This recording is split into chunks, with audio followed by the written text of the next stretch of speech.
اس وقت خدا نے فرمایا کہ عیسیٰ، میں تمہاری دنیا میں رہنے کی مدت پوری کر کے تم کو اپنی طرف اٹھا لوں گا اور تمہیں کافروں کی صحبت سے پاک کر دوں گا، اور جو لوگ تمہاری پیروی کریں گے ان کو کافروں پر قیامت تک فائق اور غالب رکھوں گا۔ پھر تم سب میرے پاس لوٹ کر آؤ گے، تو جن باتوں میں تم اختلاف کرتے تھے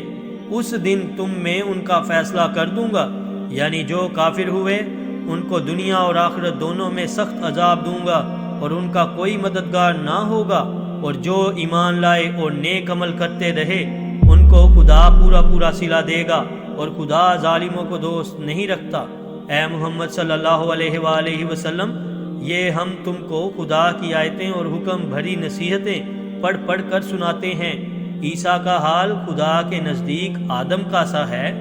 اس نے پہلے مٹی سے ان کا قالب بنایا، پھر فرمایا کہ انسان ہو جا، تو وہ انسان ہو گئے۔ یہ بات تمہارے پروردگار کی طرف سے حق ہے، تو تم ہرگز شک کرنے والوں میں نہ ہونا۔ پھر اگر یہ لوگ عیسیٰ کے بارے میں تم سے جھگڑا کریں اور تم کو حقیقت الحال تو معلوم ہو ہی چکی ہے،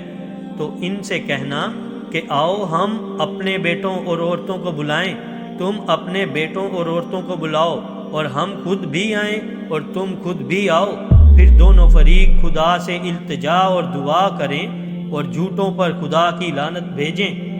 یہ تمام بیانات صحیح ہیں اور خدا کے سوا کوئی معبود نہیں، اور بے شک خدا غالب اور صاحب حکمت ہے۔ تو اگر یہ لوگ پھر جائیں تو خدا مفسدوں کو خوب جانتا ہے۔